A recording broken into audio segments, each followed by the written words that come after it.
Hello दोस्तों, मैं सौरभ आप सभी का स्वागत करते हैं हम अपने यूट्यूब चैनल एसएससी माहौल पे।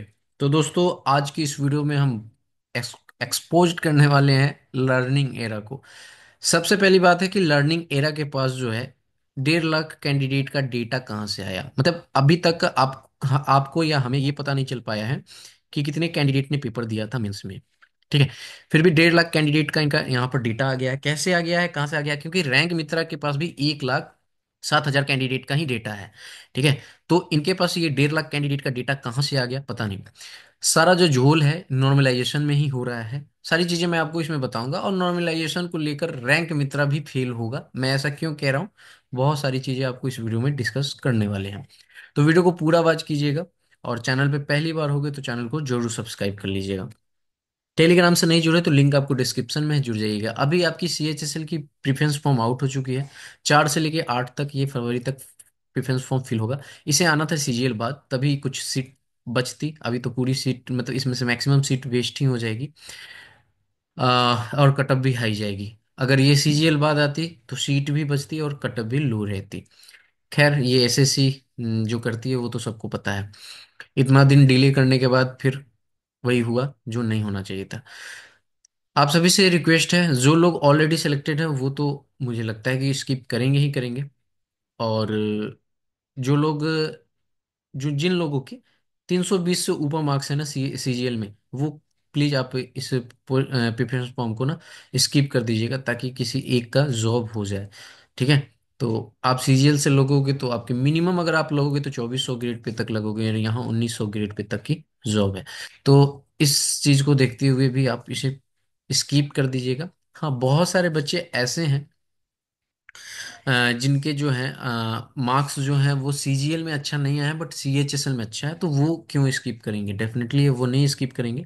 बट मैं यही कह रहा हूँ, जिसके मार्क्स अच्छे हैं वो कृपया स्किप कर दे। अगर आप लोगों में से कुछ लोग ही स्किप किए अगर अच्छे मार्क्स वाले, तो डेफिनेटली जो लोग बॉर्डर लाइन पे है, बॉर्डर एरिया में है, वो डेफिनेटली सिलेक्ट हो जाएंगे। ठीक है। देखो, सबसे बड़ी इशू क्या है ना, कि जो सिलेक्टेड है वो तो स्किप कर ही देंगे। ठीक है। उनका सीएचएसएल तो स्किप कर ही देंगे। ठीक है। जो नॉन सिलेक्टेड हैं उनके मन में भी डर है। क्यों? अगर देखो, ये 320 वाले का मैं बता रहा हूँ, 320 वाले को भी मन में डर क्या है। सो देखो, एसएससी 2023, सीजीएल 2023 में ऐसा किया है ना, जिसके कारण बच्चे जो है बहुत ज्यादा डरे हुए हैं। वहां पे 7 क्वेश्चन को चेंज कर दिया गया था, और 7 क्वेश्चन को चेंज करने के बाद जो नंबर है वो बहुत ज्यादा डिक्रीज कर गया था। ठीक है। उसके बाद में क्या हुआ कि आपकी सीएचएसएल 2023 में भी नंबर सभी के डिक्रीज हो गए थे। तो ये जो डिक्रीज होने का है नंबर, जो फाइनल आंसर की आती है उसमें, और जब आपके मार्क्स आउट होते हैं तो टेंटेटिव में आपका मार्क्स कुछ और होता है।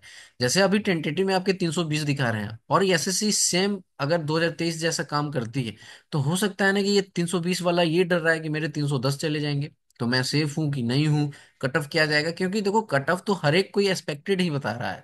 चाहे मैं आपको लोअर साइड 313 बता रहा हूँ, या कोई भी 318 बता रहा है, ये सभी कोई तो एक्सपेक्टेड ही बता रहे हैं।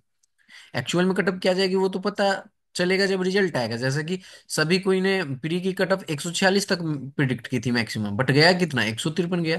तो ये चीजें तो रिजल्ट आने के बाद पता चल पाएगा ना। तो मन में यही डर है कि अगर मार्क्स इधर उधर होता है तो हम अगर पीपी भी यहाँ पे स्किप कर दे, जबकि इसमें मार्क्स अच्छे हैं, तो यहाँ पे भी नहीं हो पाएगा, यहाँ पे भी नहीं होगा।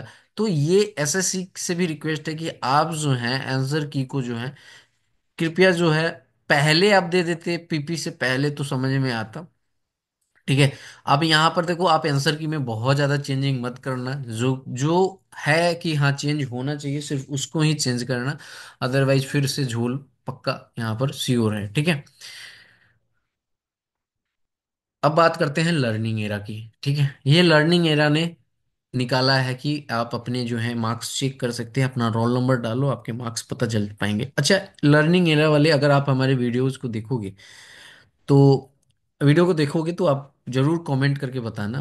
मेरी आपसे ही रिक्वेस्ट है कि आपने, जैसे इस बच्चे का ये 18 तारीख की शिफ्ट में है ना कोई, इसके आपने क्या किया है कि 289 मार्क्स थे, इसके आपने 4 मार्क्स बोनस दिया है। ठीक है। 4 मार्क्स बोनस यानी कि एक क्वेश्चन का आपने मार्क्स दिया है, और उसके बाद में इसके नॉर्मलाइज करके यहाँ पर आपने 9 नंबर के आसपास नॉर्मलाइजेशन किया है। ठीक है। अब यहाँ पर आप देखो कि यहाँ पर आप 20 तारीख वाली शिफ्ट में देखो, ये 20 तारीख वाली शिफ्ट में है। 20 तारीख वाली शिफ्ट में आप यहाँ पे देखोगे तो 336 मार्क्स है, इन कोई भी बोनस नहीं मिल रहा है, बट नॉर्मलाइज होके देखो इनको 5 नंबर, ये कैसे 20 वाली शिफ्ट में 5 नंबर कैसे मिल रहा है पता नहीं, ठीक है। आपने कैसे किया, क्योंकि अगर जब यही नॉर्मलाइजेशन का है तो फिर शिफ्ट एवरेज स्कोर का क्या मतलब है। जब जिसको कम है उसको ज्यादा नॉर्मलाइजेशन होगा, जितना और जिसको ज्यादा है उसको कम नॉर्मलाइजेशन होगा, तो फिर शिफ्ट एवरेज स्कोर क्या करेगा, नंबर के पीएफ बेस पे ही सब कुछ हो जाएगा ना फिर। ठीक है, किसके माइनस करने हैं किसके बढ़ाने हैं ये तो कुछ पता ही नहीं चल पा रहा है, ठीक है।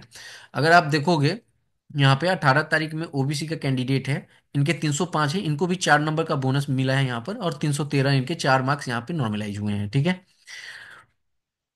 मतलब आप देख सकते हो यहाँ पे 293 था, कम मार्क्स था तो 9 नंबर नॉर्मलाइजेशन हुआ है, और यहाँ पे 309 हो रहा है तो 4 नंबर का नॉर्मलाइजेशन हुआ है। सिमिलरली आप देख सकते हो यहाँ पे 315 मार्क्स से कोई भी बोनस नहीं मिला है, तो यहाँ पे 5 नंबर का नॉर्मलाइजेशन हुआ है 15, 315 के बाद 320 हुआ है। मैं आपसे एक चीज पूछना चाहता हूँ कि आप जैसे इन कैंडिडेट को 4 नंबर दिए हो, इन कैंडिडेट को 4 नंबर दिए हो, तो ये आपने कैसे डिसाइड किया है कि इनको जो है 4 नंबर, 4 नंबर जो है मिलना चाहिए, मतलब कैसे आपने इनको बोल दिया कि 4 नंबर, ये जो कैंडिडेट है रोल नंबर वाले, इनको फिक्स 4 नंबर कैसे मिलेगा ये आप बताओ कि। और इनको अगर आप मतलब ये 18 वाली शिफ्ट में है ये वाली, तो इनको 4 क्यों नहीं मिला, ये आपने कैसे डिसाइड किया, ठीक है। मतलब आपने जो एक क्वेश्चन का बोनस दिया है ना, वो कैसे आपने डिसाइड किया कि ये रोल नंबर वाले को मिलेगा, ये रोल नंबर वाले को मिलेगा, ये रोल नंबर वाले को नहीं मिलेगा, ये कैसे डिसाइड कर लिया, ठीक है। तो ये चीजें सबसे पहली बात है, और उसके बाद ये नॉर्मलाइजेशन आप 20 तारीख की भी शिफ्ट में कर रहे हो, ठीक है। 20 तारीख की शिफ्ट में आप 5 नंबर का नॉर्मलाइजेशन कर रहे हो, तो ये तो फिर शिफ्ट एवरेज स्कोर से कुछ पता ही नहीं चल पा रहा है ना। 20 में भी नॉर्मलाइजेशन होगा, 18 में भी होगा, तो फिर ऐसा तो नॉर्मलाइजेशन नहीं होता है। अभी हम लोग जितना जानते हैं कि नॉर्मलाइजेशन जो होता है, जो शिफ्ट इजी होती है उसमें कम होता है। देखो जो शिफ्ट इजी होती है उसमें कम नॉर्मलाइजेशन होता है, अगर किसी का हुआ भी तो 1-2 नंबर होता है नॉर्मलाइजेशन, ठीक है। और उस शिफ्ट के अकॉर्डिंग माइनस भी होते हैं, ठीक है। जिसकी शिफ्ट हार्ड होती है उसके नॉर्मलाइजेशन होते हैं। तो ये चीजें होती हैं। अच्छा एक चीज है कि 2022 में ये देखा गया था कि आपके सेक्शनल वाइज जो है, ये रैंक मित्रा जो आपको सेक्शनल वाइज दिखा रहा है, यहाँ पे आप देख सकते हो कि सेक्शन 1 में आपके 146 थे, और 137 रॉ थे, 137 से 146 किया गया है नॉर्मलाइज करके। तो यहाँ पे आप 9 नंबर का नॉर्मलाइजेशन देख सकते हो, ठीक है। और सेक्शन 2 में 74 था, तो 74 पॉइंट समथिंग यहाँ पे नॉर्मलाइज हुआ है। तो टोटल मेथड 2 से जो है आपका यहाँ पे सेक्शन वाइज करके आपके 320 हो रहे हैं, और ऐसे 315 तक हो रहा है, ठीक है। अगर यहीं पे बात करें तो 335 तक नॉर्मलाइज मार्क्स है, अगर 169 से 74 तक यह है, ठीक है। देख सकते हो कि 137 रॉ है तो ज्यादा नॉर्मलाइज हुआ है, 169 रॉ है ज्यादा मार्क्स है तो कम नॉर्मलाइज हुए हैं, ठीक है। यहाँ पे सेक्शन 2 में घटा भी है, तो दोनों मिला के 336 तक हुए हैं, ठीक है। सिमिलरली यहाँ पे आप देख सकते हो 162 था रॉ, तो 168 हुआ है नॉर्मलाइज होकर, और 153 था तो थोड़ा सा घटकर यहाँ पे आपके हुए हैं 152, तो ये टोटल आपका हो गया है 320। अब ये एक चीज मैं आप बताओ कि इन्होंने अपने बिहाफ से किया है नॉर्मलाइजेशन, ठीक है।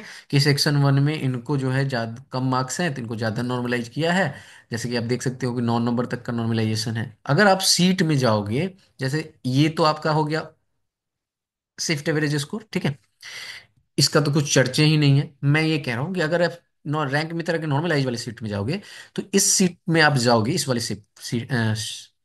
सीट में, तो आप यहाँ पे देखोगे कि जैसे मैंने आपको कहा, एक चीज समझो कि यहाँ पर अगर किसी का रॉ, जैसे कि आप देख सकते हो, मैं आपको यहीं पे डिफरेंस समझा देता हूँ।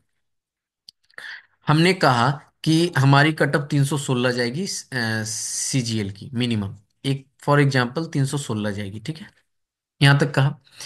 अब आप ये बताओ कि कोई बच्चा है, ठीक है, उसके सेक्शन 1 में, जैसे ये वाला बच्चा है, इसके सेक्शन 1 में ना 137 मार्क्स है, और इसका 146 करके, और सेक्शन 2 में नॉर्मलाइज करके 320 हो रहा है, ठीक है। और कोई बच्चा सेक्शन 1 में ज्यादा मार्क्स ला रहा है, इससे ज्यादा मार्क्स ला रहा है, फॉर एग्जाम्पल 169 ला रहा है, ठीक है।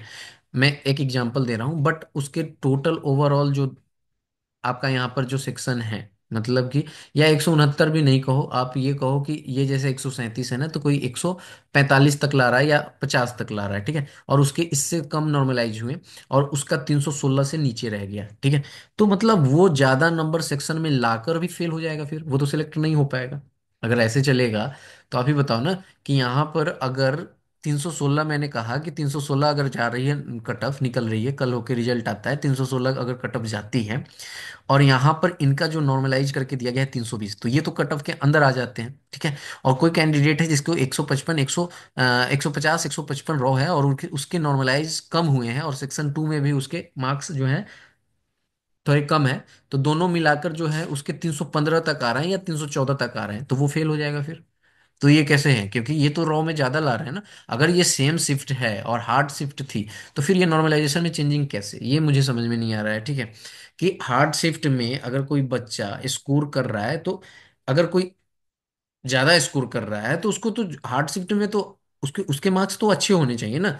अगर कोई कम कर रहा है, तो कम वाले को आप ज्यादा कर रहे हैं, और ज्यादा वाले को आप कम कर दे रहे हैं। अब ये सिस्टम समझ में नहीं आ रहा। तो यहाँ से अगर एसएससी कुछ चेंजिंग, मतलब ये वाली पैटर्न फॉलो नहीं करती है जो नॉर्मलाइज, तो डेफिनेटली आप देख सकते हो कि ये जो नॉर्मलाइज मार्क्स है, इसमें अभी आपको चेंजिंग देखने को मिलेगा, ठीक है। जो कैंडिडेट इसमें इन है, वो आपको आउट होते हुए भी दिखेंगे। तो सारा जो चीजें हैं वो नॉर्मलाइजेशन पे डिपेंड कर रहा है। तो आप सभी से रिक्वेस्ट है कि देखो, कटअप की तो सब बहुत सारी वीडियोस आपने देख ली होंगी। चाहे आप आरबी शुभम जैन सर की बात करो, तो उनके अकॉर्डिंग 317 है, ठीक है। अगर आप हमारी बात करोगे, तो मैंने मिनिमम 313 बताया है पीएएसए के लिए, और टीए के लिए मैंने आपको 316 बताया है, ठीक है। ये अगर आप अदर्स की बात करोगे, तो न किसी ने 320 बताया है। तो कट ऑफ तो आपने ऑलमोस्ट सबका देख लिया है, तो सभी की कट ऑफ इसी की रेंज में है, ठीक है।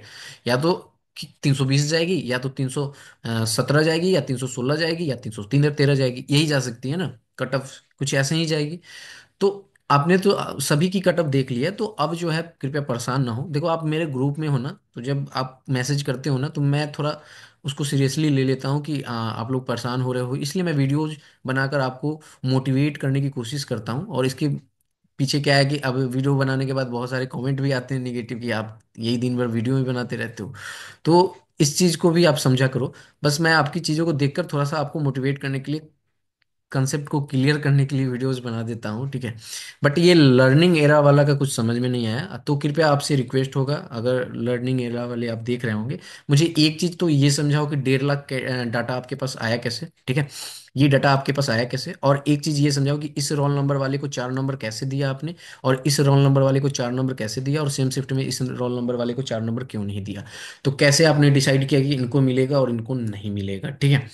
तो ये सारी चीज़ें आपको बतानी पड़ेगी, नहीं तो देखो, एक तो एसएससी परेशान करके रखी हुई है, कि सारी चीज़ें उलट पुलट करती है, और ऊपर से अगर आप लोग भी ऐसे चीज़ें करोगे, अगर कोई बच्चा आपके साइट पे जाके चेक करता है और ये सारी चीज़ें देखता है, तो वो कितना फ्रस्ट्रेट होगा, जबकि रियलिटी में ऐसा नहीं होगा। तो अगर आप जो बता रहे हो रियल में ऐसा नहीं होगा, और इस दौरान वो फ्रस्ट्रेशन में रहेगा, तो कैसे क्या करेगा वो। आप ये मार्क्स बता रहे हो, कल हो के पीपी आ जाएगी, पीपी इस मार्क्स को अगर सही मानकर वो पीपी चूज कर ले, तो फिर उसको हो सकता है कल हो के रिजल्ट कुछ और आए, उसके अच्छे पोस्ट मिल सकते थे, लेकिन आपकी ये मार्क्स देख के, साइट की रैंक देख के, अब वो उसने कुछ और फिल कर दिया, तो फिर तो उसको गलत पोस्ट मिल जाएगी। तो इन सारी चीज़ को समझते हुए आपको सारी चीज़ें क्लियर करनी चाहिए कि क्या चीज़ें हैं। और मैं तो डैम श्योर हूँ कि चाहे आप रैंक मित्रा हो या आप लर्निंग एरा हो, आपने सीपीटी की कट ऑफ को 27 करके रिमूव ही नहीं किया है, ठीक है। सो वीडियो में इतना ही, मिलेंगे अगली वीडियो में। जय हिंद, जय भारत, सभी को ही ख्याल रखिएगा।